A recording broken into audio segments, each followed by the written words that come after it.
Tonight, we travel to a quiet town where a group of spirited friends turn a simple hobby into a grand, bakery-sponsored adventure unlike any other. Let the gentle flutter of wings and the warmth of a friendly rivalry carry you away from the waking world. Now, find a comfortable position, close your eyes, and let yourself unwind. Arthur Penhaligon woke at 4:13 a.m. The room was gray and cold. He didn't use an alarm. 45 years of forensic accounting had wired his brain to a schedule that rarely wavered. He kicked off the heavy blanket and dropped his feet to the floor. His knees popped. He sat there for a moment in the dark of Unit 4B, listening. It was too quiet. The silence was heavy with the breathing of his enemy. He threw off his weighted blanket. His spindly legs swung over the side of the bed. He slid his feet into orthopedic slippers that cost more than his first car. Today was a training day, but more important, today was the town hall meeting for the Grand Sourdough Derby. Arthur moved through his kitchen with the efficiency of a bomb disposal technician. He brewed a pot of Earl Grey, strong enough to dissolve a teaspoon. Then he turned his attention to the real breakfast. On the counter sat a digital scale calibrated to the microgram. Beside it was a collection of jars that looked like the inventory of a medieval alchemist, labeled in Arthur's neat, cramped handwriting. Red wheat, safflower, hemp seed, and a mysterious jar simply marked The Protocol. He began to mix. This wasn't just birdseed, it was fuel for a fighter jet. Protein up, carbs down, Arthur said, scrutinizing the mixture. He adjusted the ratio of hemp to wheat by a fraction of a percent. Sir Cutthroat needs explosive power off the line today.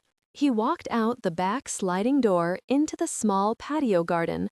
Most residents used this space for potted petunias or a modest barbecue grill. Arthur had constructed the Fort Knox of pigeon lofts. It was a sleek cedar wood structure raised on stilts to prevent dampness, equipped with a ventilation system he had salvaged from a server room and secured with 3 separate padlocks. He unlocked the coop. The metal clinked loudly in the pre-dawn gloom. Inside, perched on the highest shelf, the bird looked down, puffed its chest, and narrowed its eyes. It was Sir Cutthroat. The bird was a racing homer of exceptional lineage, a blue-barred, magnificent creature with a chest like a barrel and eyes that burned with a terrifying intelligence. Arthur did not treat him like a pet. He treated him like an Olympian who had one last shot at gold before the knees gave out. "Good morning, sir," Arthur said, bowing slightly. He refused to use baby talk. "Wind is out of the northeast at 5 knots. Humidity is 60%. We are going to work on vertical ascents." Sir Cutthroat blinked once. Arthur took this as a grim acceptance of the mission parameters. Arthur reached in and gently cupped the bird. He felt the thrum of the tiny heart against his palm. It was a slow, powerful beat, the resting heart rate of a champion. He transferred the bird to a travel crate. Before he closed the lid, he inspected the flight feathers. They were perfect. Oiled, sleek, seamless. "We have to be careful today," Arthur said to the bird. "Mildred is watching." Mildred. The name tasted like sour milk. Mildred Vance lived in the penthouse suite of the main building. Arthur looked up at it. The structure loomed over the bungalows. Mildred was a widow 3 times over. The rumors in the shuffleboard court said she had bored her husbands to death, inheriting their manufacturing fortunes. Arthur approached pigeon racing with the scientific rigor of an accountant. Mildred approached it with the brute force of a defense contractor. Arthur stepped out of the patio and looked up toward the penthouse. Even at this hour, a light was on. Mildred did not train her birds with love or grit. She trained them with technology that bordered on illegal. Her prize bird, a mottled horror named Lucifer's Delight, wore a GPS tracker so advanced Arthur believed it communicated directly with the Pentagon. But today, the battlefield was the sponsorship. Arthur zipped up his tracksuit. It was a vintage velour number in a shade of maroon that hadn't been fashionable since 1978. Bright yellow thread spelled out a logo on the back, Ye Old Crust. The sponsorship deal had been the coup of the century, or at least the coup of the month. The Grand Sourdough Derby was the premier event of the season, a 300-mile race starting from the desolate Badlands of the state border and ending firmly on the roof of the Sunnyvale Rec Center. The winner didn't just get a trophy, they got a year's supply of baked goods and, more important, the naming rights to the rec center's patio for a full calendar year.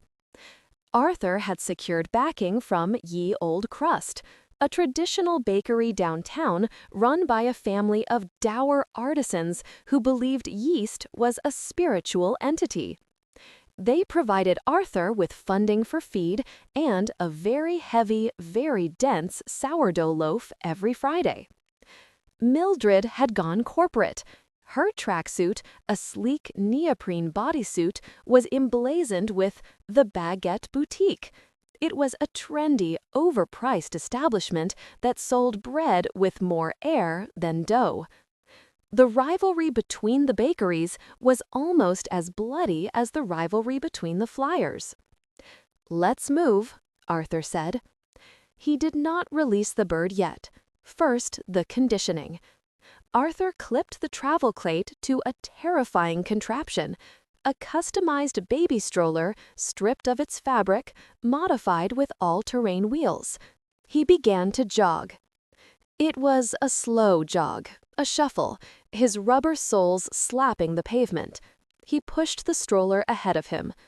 The logic, according to Arthur's training journal, was to acclimatize Sir Cutthroat to the sensation of speed without expending the bird's calories.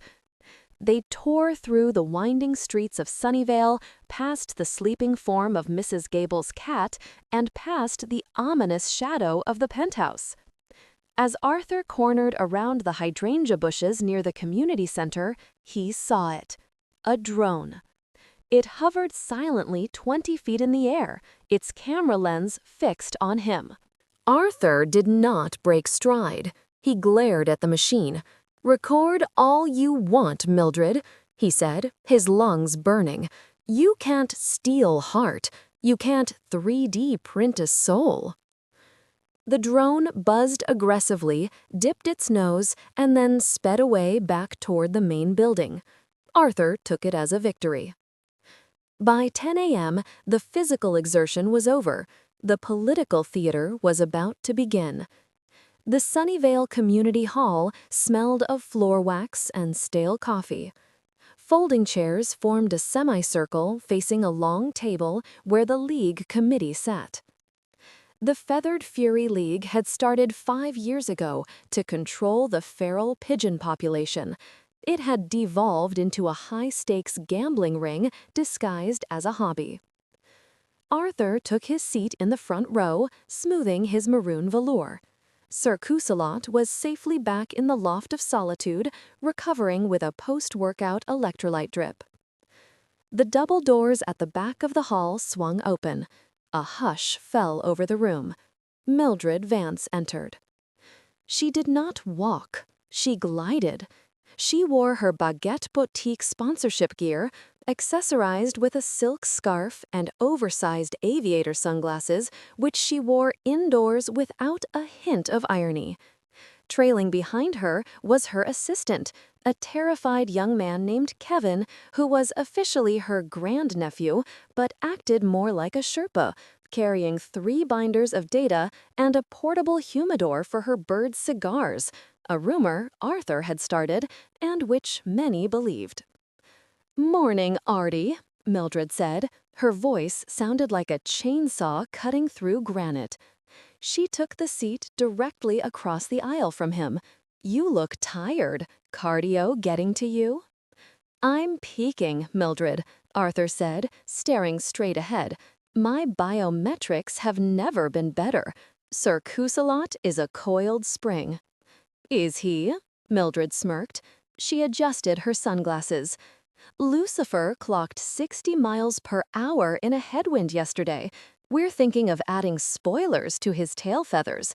Aerodynamics, Artie. The future is now." "Spoilers are against Regulation 14B, Arthur said. "We'll see," she said. At the front of the room, Major Higgins banged his gavel. Higgins was a retired military logistics officer who ran the homeowners board as a junta. He wore a blaze orange hunting vest for reasons no one understood. "Order, order in the coop," Higgins said. "This emergency meeting of the Feathered Fury League is now in session. First item on the agenda, the Grand Sword Dog Derby Rules of Engagement." A murmur went through the crowd. Old men in flat caps leaned in. Women with blue-rinsed hair clutched their pearls. "We have a motion from the Baguette Boutique faction," Higgins announced, glancing at a paper. "They wish to classify tailwind enhancement devices, specifically miniature battery-operated fans attached to the bird's dorsal region, as support equipment rather than propulsion." "Objection! That's distinct motorization. The spirit of the Derby is biological purity. If she straps a fan to that bird, it's a drone, not a pigeon." "It's a cooling device," Mildred said, remaining seated but raising a jeweled hand. "Lucifer runs hot. It's for animal welfare." "It produces thrust, Mildred." Arthur pointed a shaking finger at her. "I've seen the schematics. Kevin left them in the rec room recycling bin." Kevin whimpered and tried to blend into the wall. "Sit down, Arthur," Higgins said. "The committee will review the fan specifications, but we have a more pressing issue, the route." Higgins pulled down a map that had been taped to a whiteboard. It showed the 300 miles of varying terrain. "The bake-off sponsors have demanded higher visibility," Higgins explained. "So the final leg of the race will not be a straight shot. The birds must navigate the tunnel of yeasty doom." The room gasped. "The what?" Arthur asked, his voice trembling. "We are setting up a frantic obstacle course of wind chimes and oscillating fans in the courtyard," Higgins said, his eyes gleaming with a manic light. "The birds must fly through the signage of both Ye Old Crust and the Baguette Boutique before landing on the trap pad. It keeps the sponsors happy." "That's suicide," Arthur whispered. "The crosswinds alone." "It's show business, Artie. Adapt or die. My bird has undergone simulation training for high turbulence environments. We used a leaf blower in the bathroom." "This is a mockery of the sport," Arthur said. "Pigeon racing is about the connection between man and bird, the magnetic fields of the earth, the endurance of the spirit. It is not about dodging wind chimes for the sake of a croissant advertisement." "The motion carries." Higgins slammed the gavel. "Next item, performance-enhancing crumbs. We are creating a banned substance list. No caffeine, no steroids, and absolutely no glitter mixed into the grit to confuse rival birds." Arthur's eyes narrowed. He looked at Mildred. She was examining her fingernails, which were painted a violent shade of red. "And finally," Higgins said, "the weigh-in is tomorrow at dawn. If your bird is over the weight limit, you're disqualified. If you're under, we assume you're starving the beast and we call animal control. Meeting adjourned." The room erupted as the retirees shuffled toward the coffee urns. Arthur did not stay for the social hour. He needed to get back. The leaf blower comment had rattled him. He needed to construct a wind tunnel simulation immediately. He had an old box fan and some duct tape. He could make it work. He power walked out of the hall, ignoring Mildred's cackle that followed him. The walk back to Unit 4B was filled with plotting. He would need to adjust the feed mix, more lipids for the extra energy required to dodge the wind chimes. He would need to have a serious conversation with Sir Cutthroat about focus. Arthur rounded the corner of his hedge, his mind occupied with calculations regarding wing load ratios. He reached for his keys, stepped onto his patio, and froze. The silence of the yard was wrong. The ambient cooing that usually greeted him was absent. Arthur dropped his keys. He rushed to the loft of solitude. The 3 padlocks were still intact. The cedar wood was unscratched. But as Arthur peered through the wire mesh, his heart stopped. Sir Cutthroat was there. He was alive. He was standing on his perch, looking confused and deeply offended. But he was different. Arthur fumbled with the keys, his hands shaking so hard he dropped them twice before managing to open the main door. He reached inside and pulled the bird out into the daylight. "Oh, my word," Arthur said, horror washing over him. Sir Cutthroat, the blue-barred aristocrat of the sky, had been vandalized. Someone had managed to bypass the locks, or perhaps pick them with professional skill, and had not stolen the bird nor hurt him. Instead, they had performed a makeover.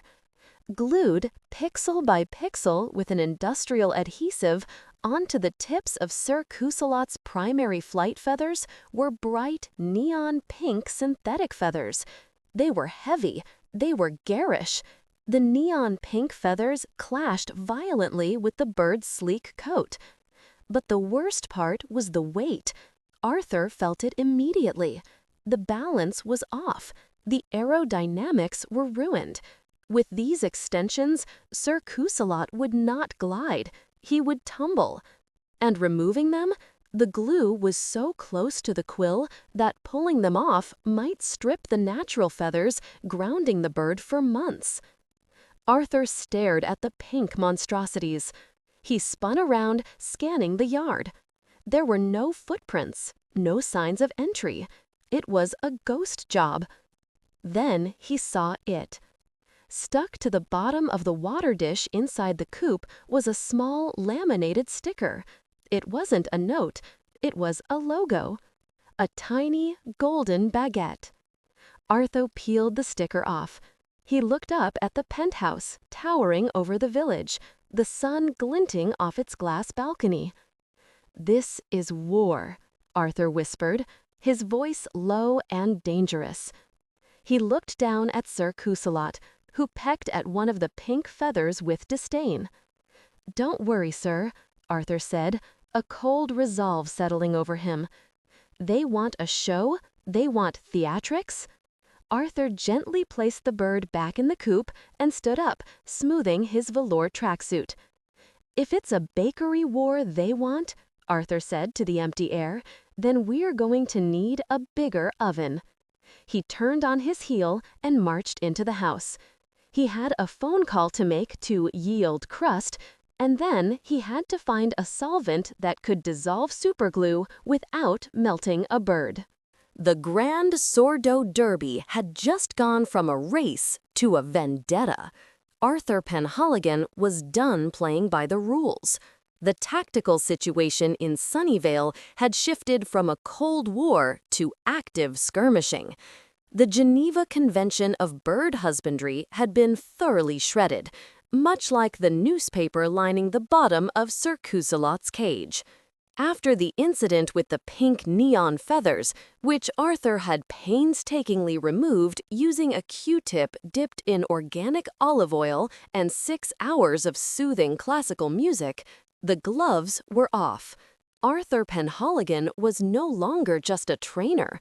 He was a general in a velour tracksuit, and his living room was about to become a high-velocity wind tunnel.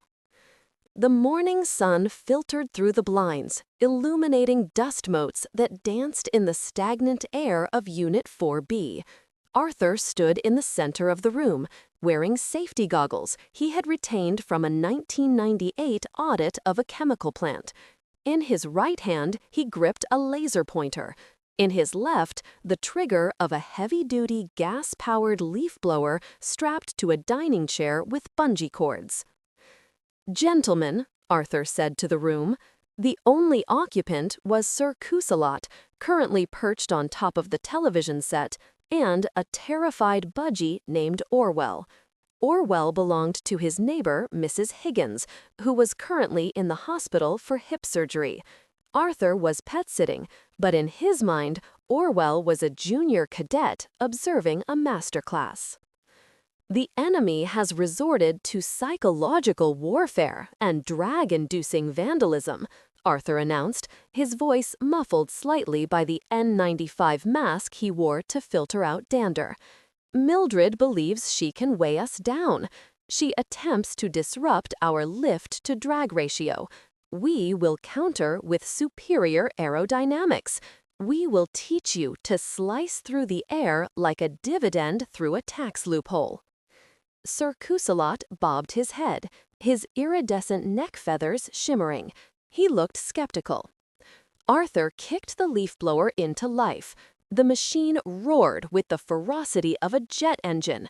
It instantly drowned out the hum of the refrigerator and the distant sound of the 10 a.m. water aerobics class. Papers flew off the coffee cable. The curtains whipped violently. Orwell the budgie shrieked and clung to the bars of his cage, blown horizontal by the gale. "Focus," Arthur said over the noise, pointing the red laser dot at the far wall, right above a framed photo of his late wife. "Target acquisition. Head down, wings tucked, ride the stream." Sir Cutthroat did not ride the stream. He did, however, hunker down on the TV, narrowing his eyes against the artificial hurricane. Arthur adjusted the angle of the blower, aiming the nozzle directly at the pigeon. The bird leaned into the wind, his chest muscles straining. "That's it," Arthur said, checking his stopwatch. "Feel the resistance. You are a bullet. You are a missile. You are the vengeance of the sourdough." The training session lasted for 12 deafening minutes. It ended when the leaf blower ran out of gas and sputtered into a smoky silence. The room smelled of exhaust fumes and anxious bird. Arthur was sweating profusely, his goggles fogged up. He collapsed onto the sofa, checking the bird's vitals visually. Sir Cutthroat ruffled his feathers, shook himself off, and cooed once, a sound that Arthur took as a request for hazard pay. But there was no time for rest. The physical training was only half the battle. Arthur needed intel. He changed out of his wind tunnel gear and into his field reconnaissance outfit, khaki shorts with non-functional cargo pockets and a bucket hat pulled low. He left the bungalow, locking the door with the paranoid fervor of a man guarding the crown jewels. He headed for the park bench near the duck pond, the demilitarized zone of Sunnyvale. Waiting for him was Barry. Binoculars Barry was a man who existed on the periphery of the Feathered Fury League. He did not race, he did not own birds, he just watched. Barry was a retired actuary with a penchant for conspiracy theories and a pair of German-made naval binoculars that hung around his neck. He claimed to be neutral, but he tracked the stats of every bird in the village with a fervor that bordered on the frightening. Arthur sat down on the bench, not looking at Barry. He threw a handful of breadcrumbs onto the pavement to maintain his cover as a casual feeder. "Talk to me, Barry," Arthur said, his eyes scanning the perimeter from Mildred's drones. "The numbers don't add up, Artie. Barry said, staring through his binoculars at a sparrow 300 yards away.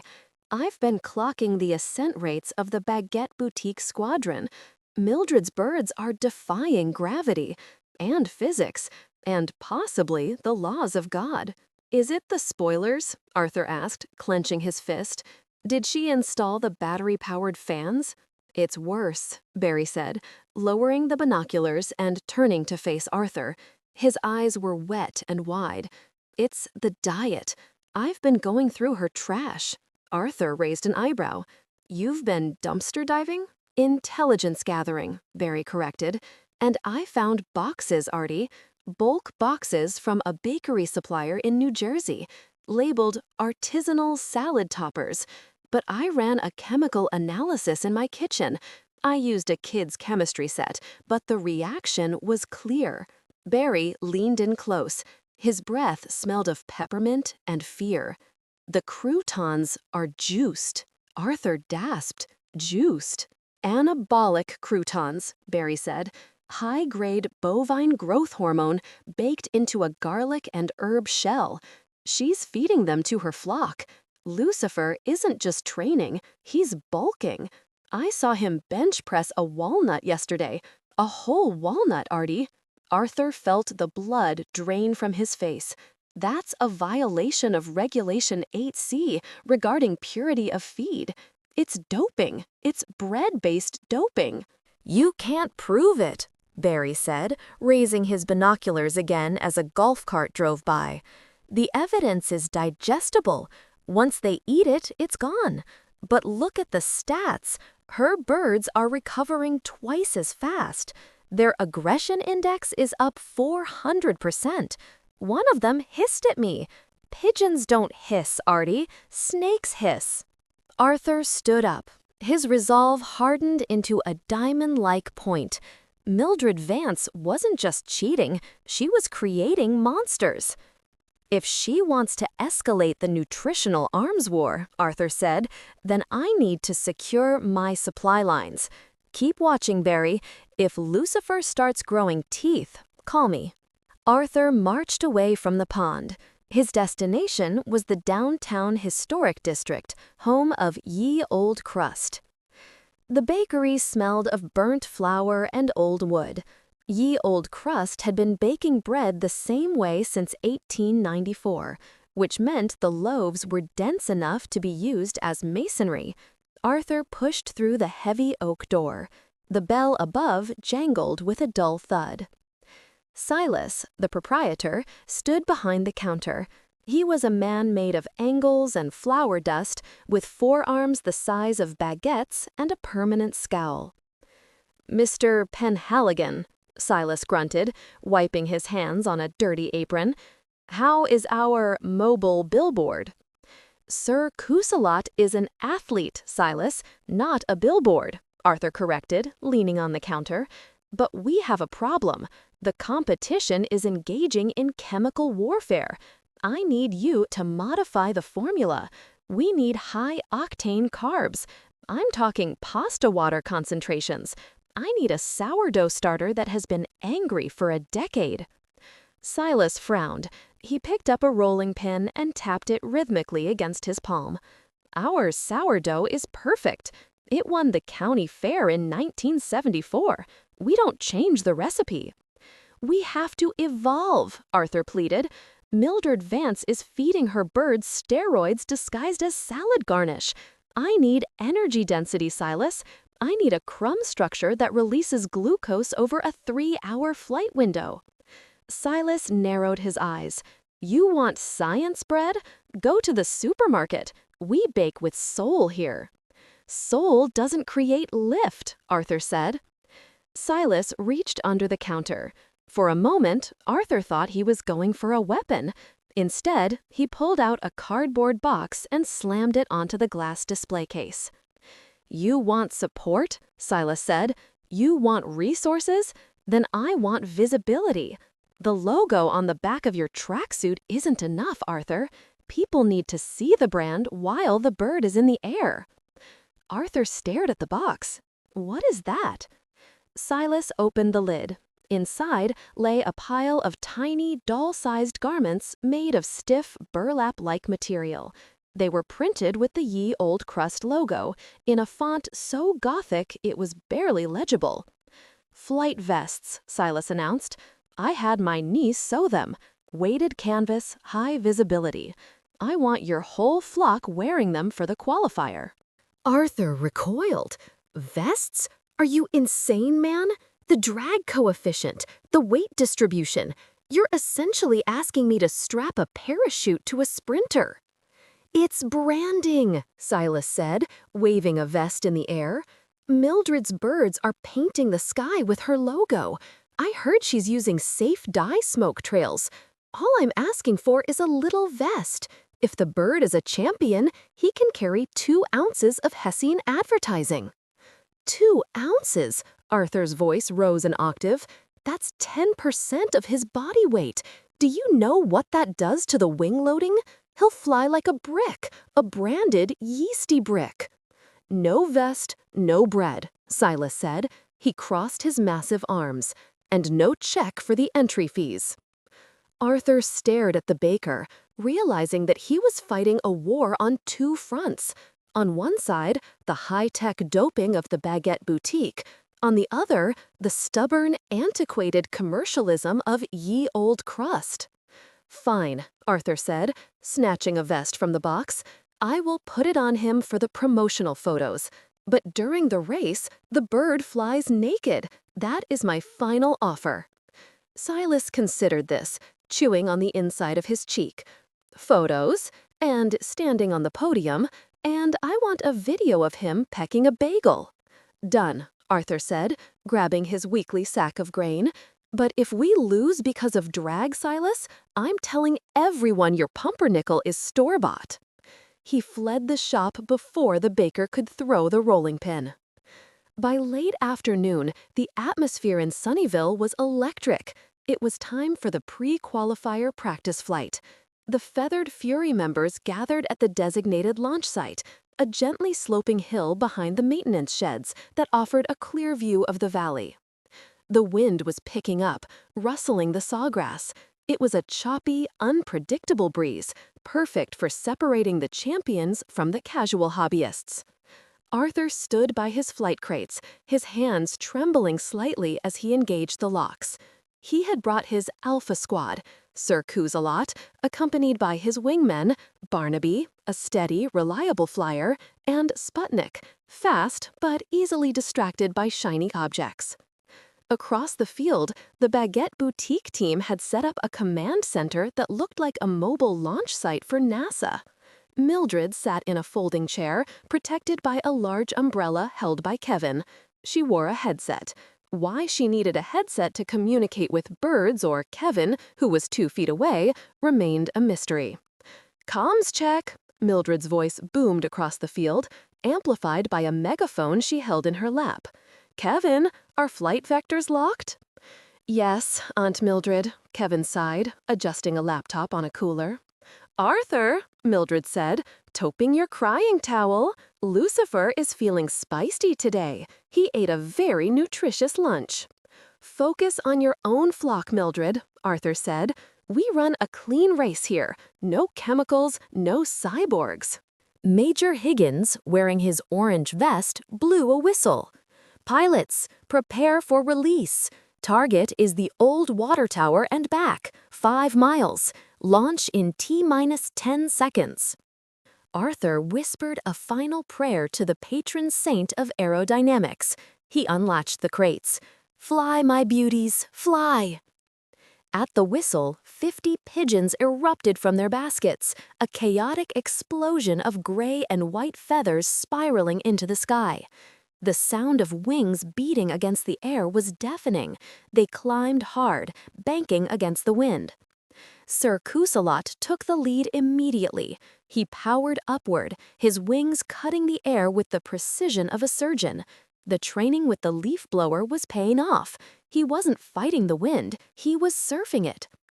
"Look at him go," Arthur said, jumping up and down. "That's pure muscle. That's organic grain power." Lucifer was close behind, a hulking, shadowy figure that seemed to fly with brute, unnatural force. The two leaders separated from the pack, entering a dogfight for altitude.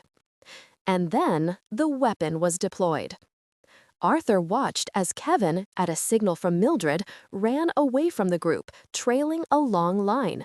He sprinted down the hill, and suddenly something shot up into the air behind the flock. It was a kite, but not just any kite.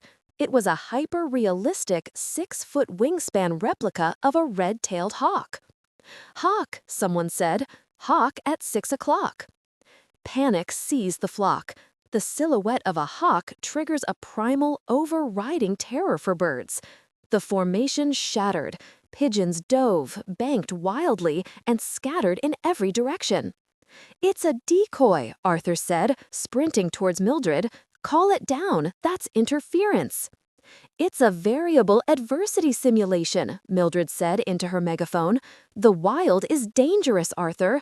Only the strong survive." In the sky, chaos reigned. The hawk swooped and dived, controlled by Kevin's frantic tugging. Sputnik, true to his nature, panicked and flew straight into a tree. Barnaby aborted the mission and headed back to the coop. But Sir Cusalot did not scatter. Arthur watched, breathless. His bird saw the predator. He saw the shadow. Instead of diving, Sir Cusalot banked hard to the left, climbing vertically. He went above the kite. "He's engaging," Barry said through his binoculars. "He's flanking the hawk." Sir Cusalot reached an altitude above the plastic predator. He folded his wings and entered a stoop, a high-speed dive usually reserved for falcons. He shot down. He did not hit the kite. He aimed for the string. With a precision that would have made a fighter ace weep, Sir Cusalot buzzed the line. He did not cut it. He was not that strong. But the turbulence of his passing, combined with a sudden gust of wind and Kevin's incompetence, caused the kite to enter a death spiral. The fake hawk convulsed, looped, and nosedived into the ground, crashing directly into Mildred's snack table.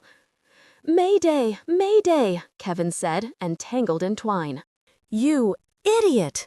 Mildred said, hitting Kevin with her handbag. Arthur stood frozen, tears welling in his eyes. He defeated the hawk! He defeated the simulation! Sir Cusalot did a victory lap, cooed loudly over the fallen enemy, and returned to the loft, landing with a gentle grace that mocked the chaos below. The drive home was a blur of adrenaline. Arthur felt invincible. They had faced the steroids, the wind, and the psychological warfare, and they had won the skirmish. The qualifier was tomorrow, and Arthur knew, deep in his bones, that the Ye Old Crust team was ready. Night fell over Sunnyvale. The crickets began their chorus. Arthur covered the coop, double-checked the locks, and whispered a final goodnight to his champion. He went inside, made a cup of chamomile tea to calm his racing heart, and sat down at his kitchen table. It was time for the nightly ritual, the review of the logs. Arthur kept a journal. It was a thick, leather-bound ledger he called the Bible. In it, he recorded everything: every gram of seed consumed, every wind speed variable, the barometric pressure of every flight, and most important, his secret strategies for the Grand Sourdough Derby. It contained the slingshot maneuver diagrams, the nutritional ratios, and his psychological profiles of every rival bird. He reached for the spot on the shelf where the ledger always lived, right between a book on tax law and a guide to British wildfowl. His hand met empty air. Arthur stopped. He put down his tea. He wiped his glasses and looked again. The gap on the shelf was like a missing tooth. "No," Arthur whispered. He began to tear the room apart. He checked the drawers. He checked the fridge. He checked under the sofa cushions. He checked the bird cage. "Where is it?" he said, his breathing becoming shallow. "Where is the Bible?" He ran to the back door. It was locked. He ran to the front door. Locked. He checked the windows. The kitchen window, the one above the sink that he usually kept cracked open an inch for ventilation, was open 3 inches. Arthur stared at the window. On the sill, illuminated by the moonlight, was a single crumb. It was a large, jagged crouton crumb, and beside it, a single neon pink feather. The blood roared in Arthur's ears. This wasn't vandalism. This wasn't a prank. This was corporate espionage. Mildred, or her lackey Kevin, had breached the perimeter. They had the book. They knew the strategies. They knew about the slingshot maneuver. They knew about Sir Cusalot's weakness for sesame seeds. Arthur gripped the edge of the sink, his knuckles white. The qualifier was in 12 hours. The enemy knew his every move before he could even make it. He looked out into the darkness toward the looming penthouse. A light burned in the top window. "You want to read my book, Mildred?" Arthur said to the silence, his voice trembling not with fear, but with a cold, terrifying rage. "Go ahead, read it, because I'm going to write a new chapter tomorrow, and it's going to end with you crying into your baguette." He grabbed the phone and dialed Barry. "Barry," Arthur said, his voice deadly calm, "wake up. We have a security breach. Mobilize the network. We're going to war." The morning of the qualifying heat did not dawn. The sun was choked out by a layer of low-hanging, slate-gray stratus clouds that pressed down on the Sunnyvale retirement village. The air quality index was moderate, but the tension index was catastrophic. If you took a deep breath near the community center lawn, you would inhale a complex bouquet of fear: stale coffee, high-grade anxiety, damp tweed, and the distinct, musky scent of 300 birds contemplating their life choices. This was the day of the cull. 40 birds would fly. Only 10 would advance to the Grand Sourdough Derby. The rest would be relegated to the humiliating Crumb Cup, a consolation bracket where the prize was a bag of week-old pretzel sticks and the pity of the community. Arthur Penhaligon stood by his crate, vibrating with an intensity that threatened to shatter his spectacles. He had spent the night rewriting his stolen strategy journal from memory, fueled by rage and Earl Grey tea, and he was currently running on 0 sleep and pure adrenaline. He wore his maroon velour tracksuit, but over it he had donned a plastic poncho, anticipating rain or perhaps blood. "Check the transponder," Arthur said to himself, his fingers fumbling with the tiny Velcro strap on Sir Cusalot's leg. "Signal strength is oscillating. Why is it oscillating?" "Maybe he's nervous," Barry whispered from beside him. Barry was wearing a ghillie suit in a suburban park. He looked like a topiaried bush that had gained sentience and developed a paranoia disorder. "He's not nervous," Arthur said, checking the bird's pupils with a penlight. "He is a machine of feathers and fury. He is ready."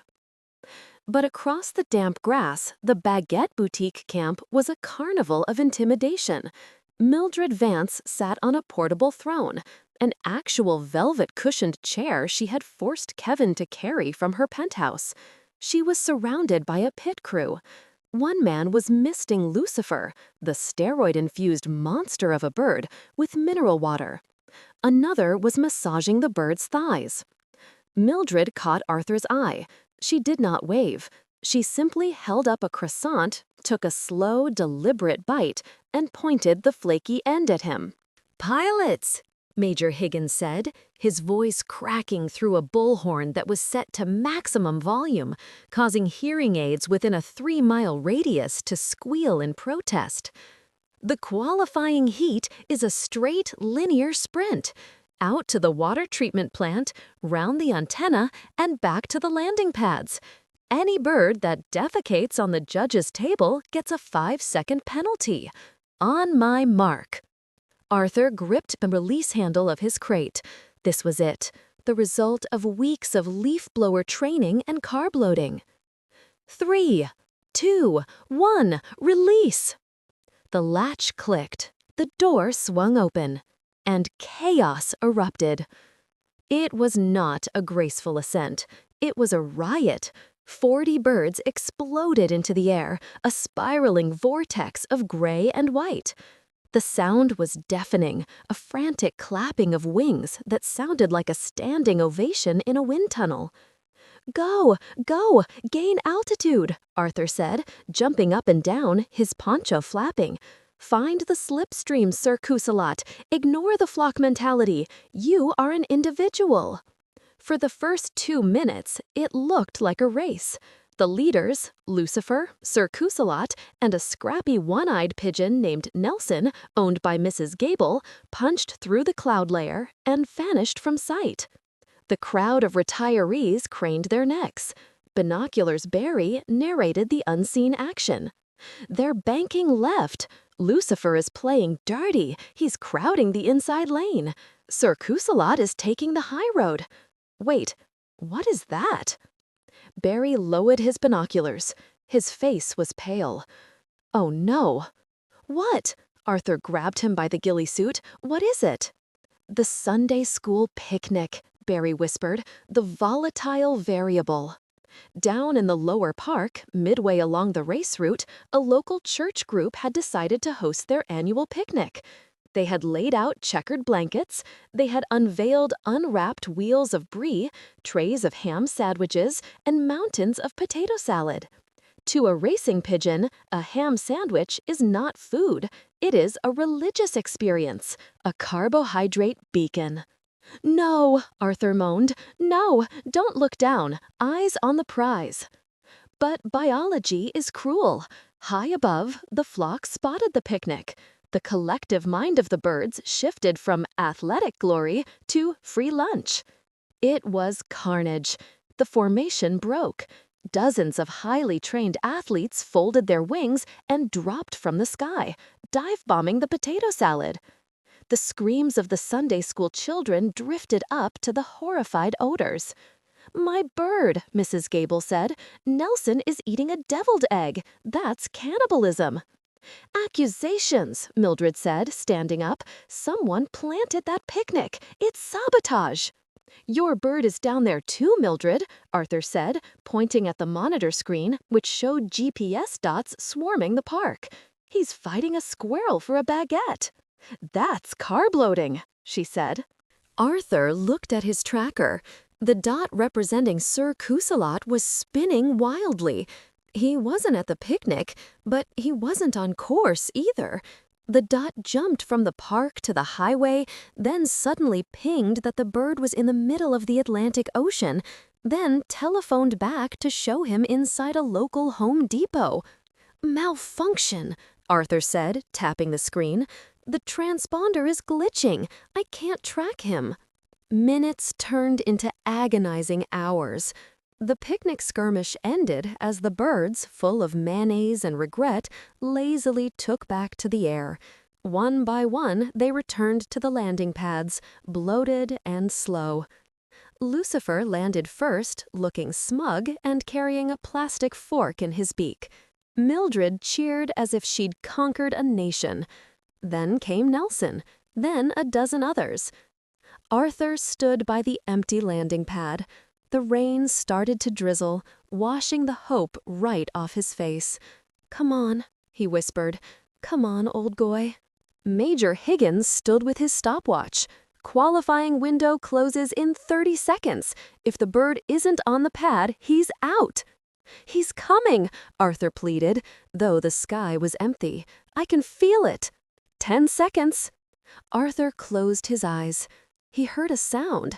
Not the heavy flap of the steroid birds, but a rhythmic, labored whistling. He opened his eyes. Sir Cutthroat appeared over the hedgerow. He was flying low, erratic, listing to the left. He looked like he had flown through a hurricane. There was a smudge of green paint on his wing and what looked like a parking ticket stuck to his leg. "Land," Arthur said. "Land, you magnificent disaster." Sir Cusalot stalled, dropped, and literally tumbled onto the landing pad. He slid across the wet wood, coming to a halt with his beak 1 inch across the finish line. "Time," Higgins said. "Qualified. In 10th place." Arthur collapsed onto the grass, weeping with relief. They were in. But as he looked at his bird, he knew this wasn't a victory. It was a warning. Sir Cusalot was exhausted, the tech had failed, and they were barely keeping up. The joy of qualifying lasted exactly as long as the car ride home. By the time Arthur pulled his beige sedan into his driveway, the gray sky had turned to a bruising purple twilight. He stepped out of the car, carrying the travel crate with the tenderness usually reserved for organ transplants. He walked around the side of the house to the backyard, intending to give Sir Cusalot a celebratory extra ration of hemp seeds. He rounded the corner and dropped the keys.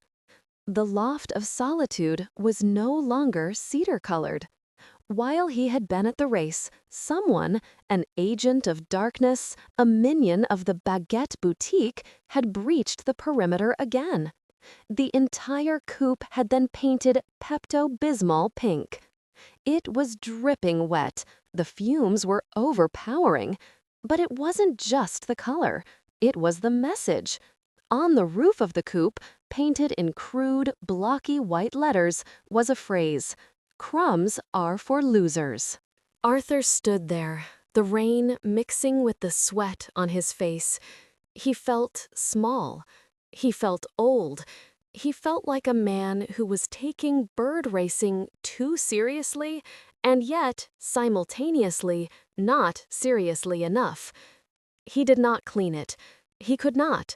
He just unlocked the door, ushered a confused Sir Cusalot inside, who seemed to appreciate the brightness of the decor, and walked into his house.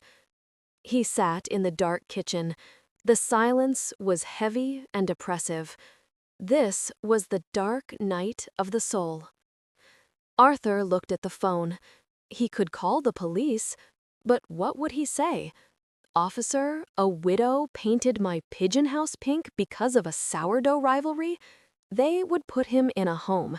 Not the retirement village, but the other kind of home. He walked to the fridge and pulled out a bottle of sparkling cider. He poured 2 glasses. He walked out to the patio, sat on a wet lawn chair in front of the pink monstrosity, and opened the coupe door. "Come out, sir," Arthur said softly. The bird hopped out and perched on Arthur's knee.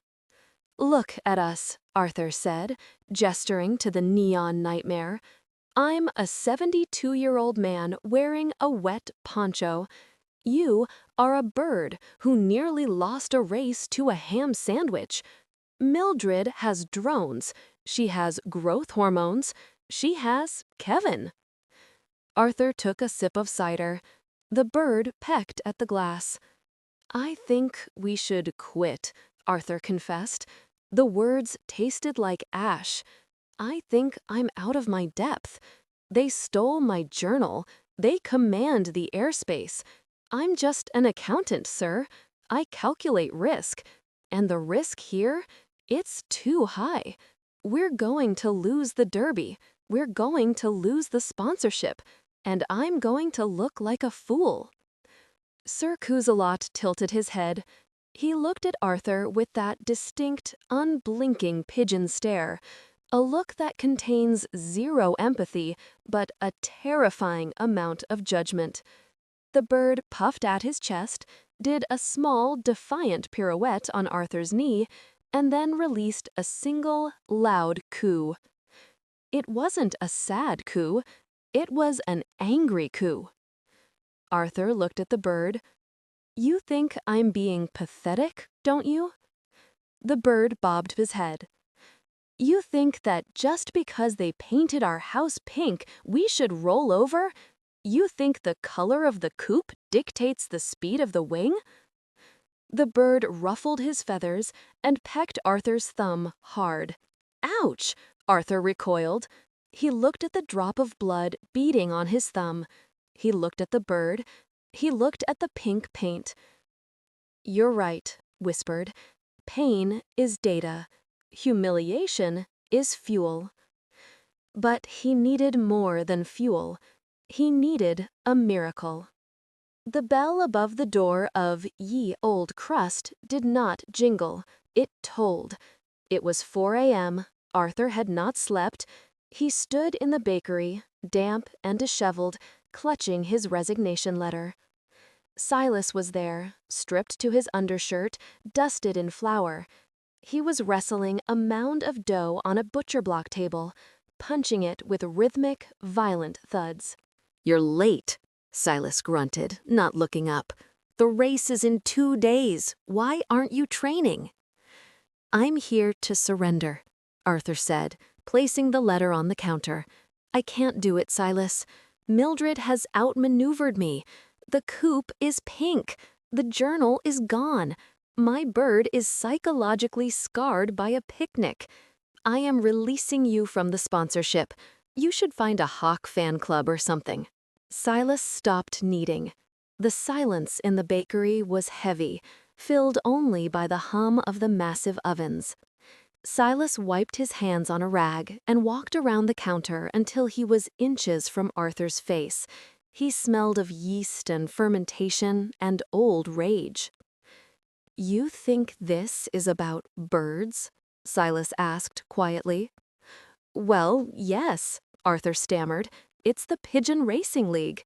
"It is never about the birds," Silas said, slamming his hand on the counter, sending a cloud of flour into Arthur's face.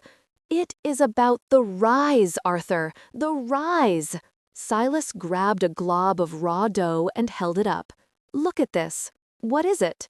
"It's dough," Arthur coughed. "It is potential." Silas squeezed it. "Do you know how sourdough works, Arthur? It is a war. It is wild yeast fighting bacteria for dominance. It is a chemical brawl on a microscopic level. You think the dough rises because it wants to be fluffy? No, it rises because it is under pressure. The gas builds up, the heat expands it. It has nowhere to go but up." Silas threw the dough back onto the table. "Mildred is the heat, Arthur. She is the oven. Resistance creates structure. If you have no pressure, you have no rise. You have a flatbread. Do you want to be a cracker, Arthur? Do you want to be an unleavened wafer of failure?" Arthur stared at the baker. The metaphor was scientifically loose, but emotionally resonant. "I don't want to be a cracker," whispered. "Then stop whining about the color of your coop and use the pressure." Silas pointed a floury finger at him. "She thinks she has the power, she has tech, she has steroids, but you have the physics of the underdog. Now get out of my bakery and bake me a victory." Arthur grabbed the resignation letter and crumbled it into a ball. He swallowed hard. "I need a map," he said, "and I need to know the exact exhaust velocity of the library's HVAC system." Silas grinned, a terrifying expression that showed many teeth. "Now you're cooking." Arthur's bungalow looked like the scene of a manic episode. Maps of the Sunnyvale village were taped over the windows. String was strung between furniture legs. Calculator tape littered the floor. It was the afternoon before the Derby, the strategy session. Arthur stood in the center of the web, pointing at the map. Binnaclesberry sat in the corner, clutching his knees. "The slingshot maneuver," Arthur announced, his voice raspy. "It's suicidal. It's never been attempted in a retirement community setting, but it is the only way." He traced a line on the map. "The tunnel of yeasty doom is here." Arthur pointed to the courtyard finish line. "The crosswinds from the wind chimes will be roughly 10 knots. Mildred's bird, Lucifer, is heavy. He has mass. He will try to power through the wind. He will fly a straight line, fighting the turbulence. And Sir Cutthroat? Barry asked. He's lighter. The wind will toss him. Exactly, Arthur smiled grimly. Unless we don't fight the wind, we use it. Arthur moved his finger to the roof of the library, adjacent to the finish line. The library has an industrial cooling unit. It vents hot air upwards at 40 miles per hour. If Sir Cutthroat approaches from the north, blindside to the spectators, and hits that thermal column at a 45-degree angle, he'll be ejected into the stratosphere, Barry gasped. No, Arthur corrected. He will be slingshot. He will catch the thermal, whip around the clock tower, bypass the wind chimes entirely by going over them, and dive bomb the landing pad from a vertical descent. It cuts the distance by 300 yards. But the timing? 1 second of error, Barry whispered, and he hits the clock tower face first. It's a risk calculus, Arthur said, channeling his old life. High volatility, high yield. We don't play the market, Barry. We break the market. Arthur looked at Sir Cutthroat, who was eating a specifically calibrated mixture of dried blueberries and crushed espresso beans. Can you do it? Arthur asked the bird. The bird paused mid-peck. He looked at the map. He looked at Arthur. He flapped his wings once, a sharp, cracking sound. They were ready. The sun did not rise gently on the morning of the Grand Sordo Derby. It breached the horizon, bathing the Sunnyvale retirement village in a blood-red light. The air was crisp. The dew on the grass sparkled. Arthur stepped out of his bungalow. He was wearing a new tracksuit. It was not maroon. It was gold, bright, blinding, metallic gold. Silas had insisted. He walked to the coupe. The pink paint seemed to glow in the dawn light, but Arthur did not hate it anymore. It was his war paint. He opened the door. Sir Cutthroat stepped out. He looked lean. He looked focused. He looked like a creature that had contemplated the abyss and decided to peck it. Arthur picked him up. He felt the bird's heart beating, slow, steady, a war drum. Today, we don't bake bread, Arthur whispered to his friend. Today, we burn the bakery down. He marched toward the village green, the gold tracksuit shimmering, walking into the sunrise to meet his destiny. The air above the Sunnyvale retirement village smelled of destiny, damp wool, and the ozone tang of high-stakes anxiety. The gathered crowd huddled under a sea of umbrellas, a polarized congregation divided by the aisle of the makeshift runway. On the left, the maroon-clad supporters of Ye Old Crust, clutching sourdough loaves. On the right, the sleek, neoprene-wrapped faction of the Baguette Boutique.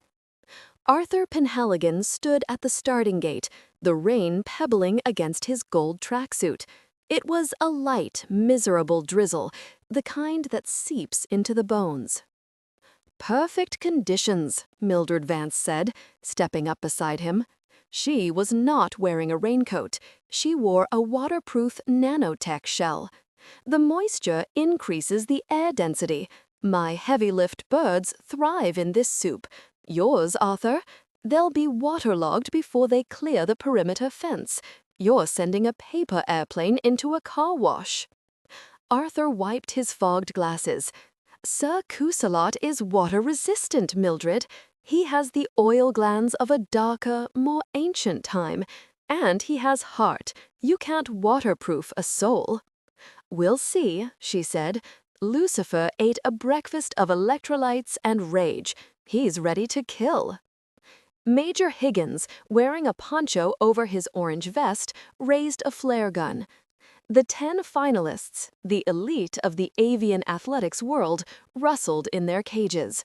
The silence was absolute, save for the distant rumble of thunder. "Gentlemen, ladies, psychopaths," Higgins said. "The course is 20 miles, out to the abandoned drive-in theater, orbit the projection screen 3 times, and return through the tunnel of yeasty doom to the landing pad. No biting, no gouging, release on my signal. He fired the flare. A streak of red phosphorus hissed into the gray sky. The cage doors snapped open with a synchronized clack. "And they're off," Barry said, through the community center's PA system. "It's a chaotic start. Lucifer explodes out of the gate. Sir Cusalot is tight on his tail. The pack is scrambling. Mrs. Gablesbird is already confused and heading toward the bingo hall. Disqualified." Arthur watched the gray specks vanish into the low cloud layer. He did not cheer. He stood frozen, his hands clutched into fists, calculating vectors in his head. The race wasn't won at the start. It was won in the mind. High above the suburbs, the world was a blur of wind and wet. Sir Cusalot beat his wings with a rhythmic, industrial precision. The air was heavy, pressing down on his flight feathers, dragging at his lift. Ahead of him, a dark shape cut through the gloom. Lucifer. The rival bird was unnatural. He flew with a jagged, muscular aggression, displacing the air rather than riding it. Every beat of Lucifer's wings sent a shockwave back that buffeted Sir Cusalot, a deliberate aerodynamic insult. They banked hard over the highway. The cars below looked like slow-moving beetles.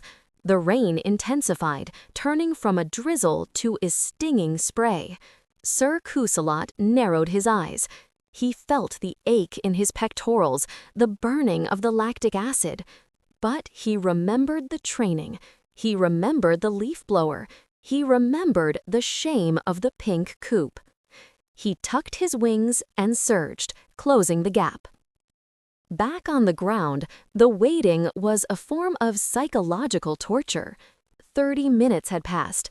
The crowd had moved into the speculation phase, which mostly involved arguing over whose bird had been eaten by a hawk.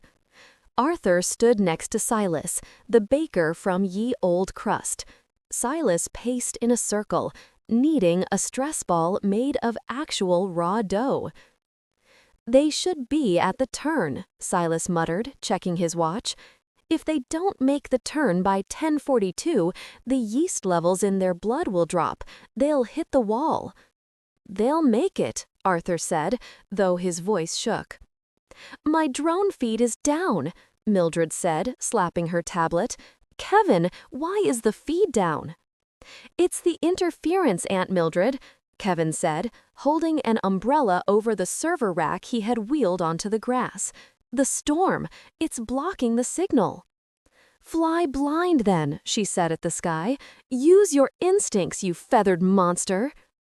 Suddenly, Barry's voice cracked over the speakers. It was static-filled and breathless. "Visual! We have visual at the perimeter. 2 bogies coming in hot. It's a duel, folks. It's the clash of the carbohydrates." Arthur grabbed his binoculars. There, against the bruising purple of the storm clouds, 2 dots grew larger. They were neck and neck. "Here they come," Arthur whispered. "Execute! Execute the maneuver." Sir Cusalot and Lucifer were locked in a death spiral of speed. They had rounded the drive-in theater in a dead heat. The return leg was a straight shot down Main Street toward the retirement village. But the wind had shifted. It was not a tailwind anymore. It was a majestic, crushing headwind, gusting at 30 miles per hour directly into their faces. Lucifer, with his steroid-enhanced mass, plowed through it. He was a brute force solution to a physics problem. He was pulling ahead, inch by agonizing inch. Sir Cusalot was lighter. The wind was tossing him, pushing him backward. Arthur saw it happening from the ground. The gap was widening. Lucifer was 2 lengths ahead, 3. "He's losing power," Silas said, squeezing his dough ball until it oozed through his fingers. "He needs carbs. Throw a baguette at him." No, Arthur said, his eyes locking onto the street running parallel to the village green. Look. Coming down the street, lumbering, was the number 42 city bus. It was late, it was speeding, and it was displacing a massive amount of air. The slingshot, Arthur whispered. The HVAC thermal is gone because of the rain. He has to improvise. Up in the air, Sir Cutthroat made a decision. He broke formation. He stopped fighting the wind directly. He banked sharply to the right, diving away from the finish line, diving toward the street. "What is he doing?" Mildred said. "He's bailing. He's quitting. He's going to the bus stop." "He's not quitting," Arthur grinned, a manic glint in his eye. "He's drafting." Sir Cutthroat dropped low, dangerously low, skimming the tops of the wet impatience in the median. He swung behind the rear bumper of the speeding number 42 bus. The nature of aerodynamics is a fickle mistress. Behind the square shape of a city bus moving at 40 miles per hour, there is a vacuum, a pocket of low pressure where the air is still, sucked forward by the vehicle's momentum. Sir Cutthroat hit the pocket.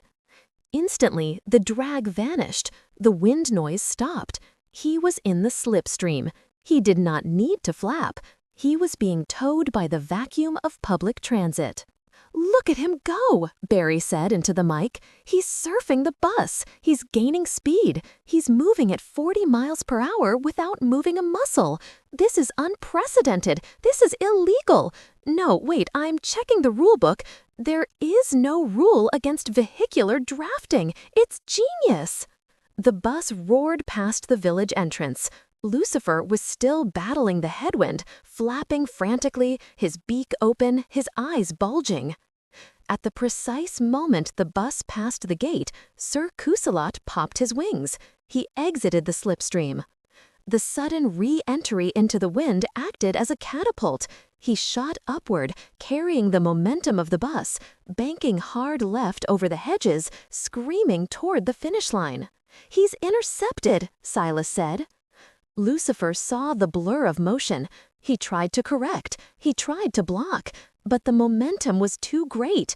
Sir Cutthroat rocketed past him, feathers flattened by G-force. They were 10 yards from the landing pad.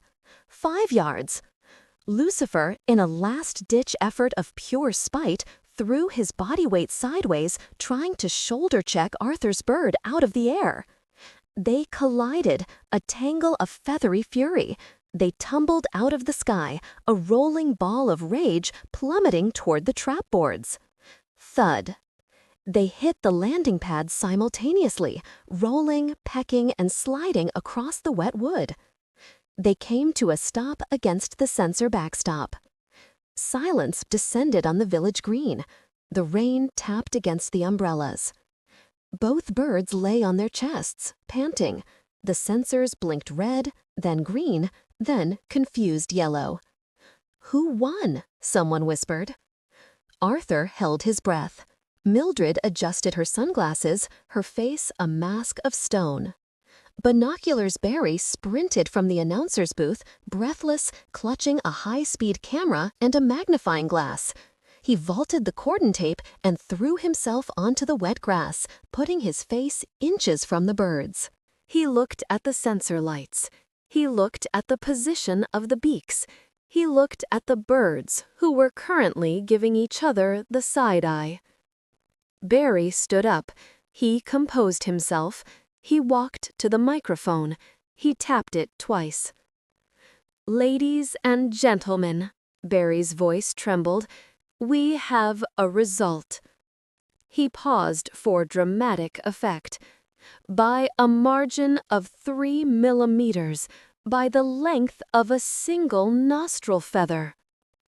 Arthur grabbed Silas's arm. Mildred grabbed Kevin's ear.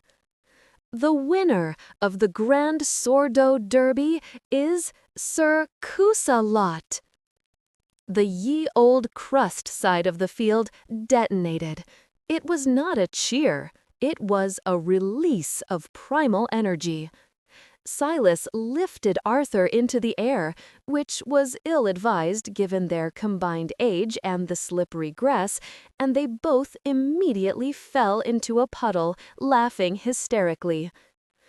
Arthur lay in the mud, looking up at the gray sky, and felt the warm glow of absolute vindication. The awards ceremony was held an hour later in the community hall. Everyone had dried off. Arthur had changed into a backup tracksuit, forest green velvet. The trophy was hideous. It was a golden pigeon perched atop a mound of gilded sourdough, roughly the size of a car engine. Arthur accepted it with tears in his eyes. Then came the prize distribution. The double doors opened, 2 delivery trucks backed up to the loading dock. "A lifetime supply of bread," Major Higgins announced. Pallet after pallet of sourdough was wheeled in. Enough bread to build a fortification. Enough bread to carb-load a small army. Arthur stood by his mountain of gluten. He looked across the room. Mildred was standing by the exit, looking at her phone. Lucifer was in his travel cage, sulking.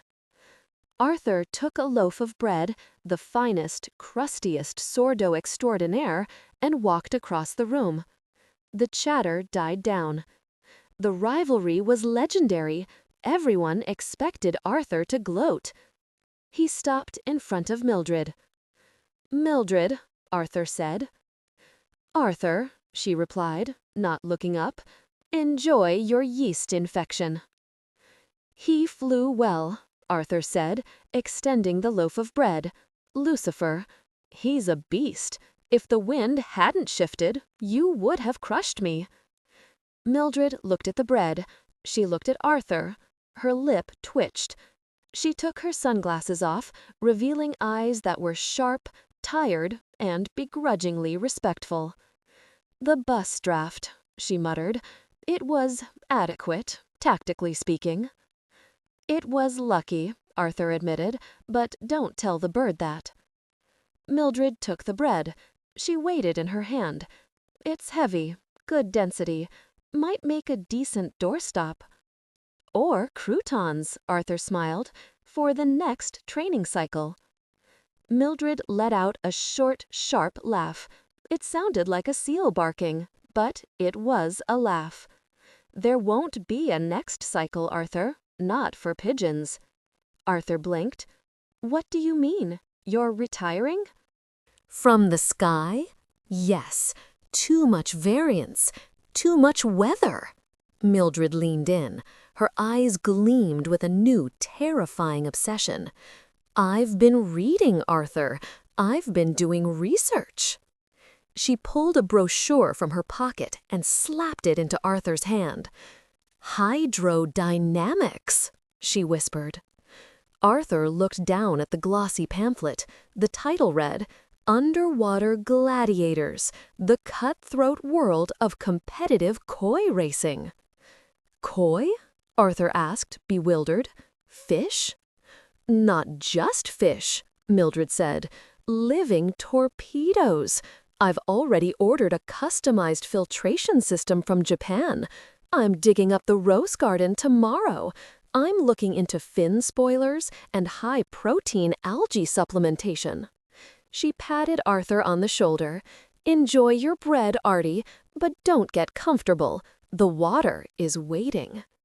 Mildred turned and swept out of the hall. Kevin trailed behind her, carrying the travel cage. Arthur stood there, holding his trophy, watching her go. He looked at the brochure. He looked at the picture of a nin koi wearing a tiny photoshopped racing number. He felt a familiar spark in his chest, a dangerous spark. Arthur walked back to his table, where Sir Cusalot was pecking at a celebratory bagel. "Sir," Arthur said, waiting for the bird to look at him, "how do you feel about swimming?" The bird paused. He stared at Arthur. He made a low, gurgling sound deep in his throat. "Yes," Arthur said, looking toward the future. I think we'd look good in wetsuits." The laughter and the smell of fresh bread filled the hall. Arthur Penhaligon knew that the war wasn't over. It had just changed mediums. The sky was conquered. Now they would conquer the deep.